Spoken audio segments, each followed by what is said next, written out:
Bonjour à tous, c'est Shaftong, et aujourd'hui, petite vidéo pour une petite série.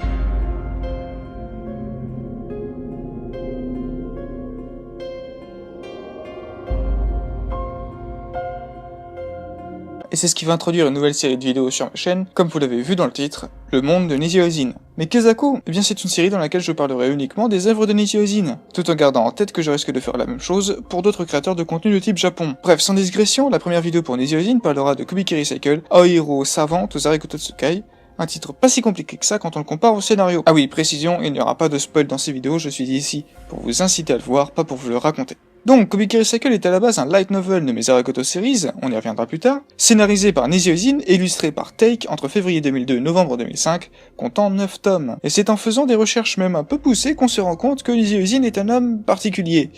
Mais ça, on y reviendra plus tard. Ce qui m'intéresse, c'est la version animée. Cette dernière a été publiée entre le 26 octobre 2016 et le 27 septembre 2017, comportant 7 épisodes de 30 minutes et un 8ème de 45 minutes. Fait par les studios Shaft, toujours scénarisé par Niji Ozin et chara-designé par Watanabe Akio. Si ce nom ne vous dit rien, c'est une erreur de ma part car c'est lui qui a fait ceci. Mais tout ça vous vous en foutez, vous dites, mais ferme ta gueule, de quoi ça parle ta merde? Eh bien, comme je l'ai dit, Niji Ozin est un homme particulier, que ce soit dans la vie comme dans ses histoires et les liens entre elles. Mais je vais m'occuper des liens plus tard. Pour ce qui est du scénario de Kubikiri Cycle, on suit moi, qui s'appelle I, servant de Kunagisa Tomo, sur une île isolée regroupant tous les plus grands génies dans leur domaine sur Terre. On a une cuistot, une peintre, une maniaque en technologie, une médium et une personne faisant partie des 7 savants fous, qui regroupent les 7 personnes sur Terre avec le plus grand QI. Tous ont été invités par Ilia, qui a 4 servantes, qui font partie évidemment des personnages qu'on va suivre. Mais une nuit après un tremblement de terre, la peintre se fait décapiter, et toute la série va se baser sur la résolution de l'énigme. Et c'est tout.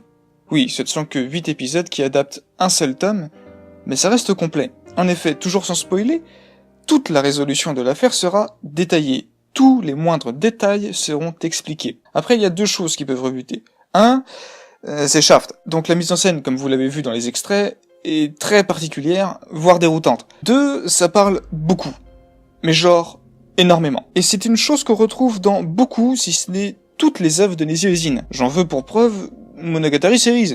Mais si ça parle autant là-dedans, c'est normal, il se passe, pour ainsi dire, aucune action. Quand je parle d'action, je parle de combat. Ce n'est uniquement que de la résolution d'énigmes. En fait, s'il y a une raison pour que j'aime cette série et que je vous incite à la regarder, mis à part le fait qu'il y ait Shaft, Niji Ozin et Watanabe Akio dans le générique, c'est parce qu'elle me rappelle un peu Sherlock, de Steven Moffat. Ça semble totalement n'importe quoi, mais tout se découpille correctement, et le plus énervant, c'est que toutes les preuves utilisées sont montrées dans l'anime, ou pour le cas de Sherlock, dans les épisodes. Donc on peut trouver le coupable nous-mêmes, et ça c'est énervant. Là où l'anime diffère de Sherlock, c'est sur le personnage principal. Moi, et le personnage qu'on suit.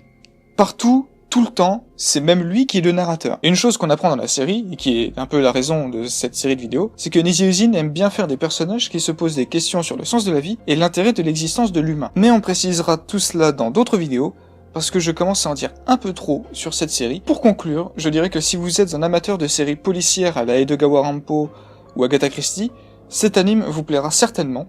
Par contre, si vous n'êtes pas fan ou encore si vous n'avez jamais vu du Shaft, vous allez très rapidement laisser tomber. Je vous laisse désormais le libre choix de rentrer dans le monde de Niji Ozin.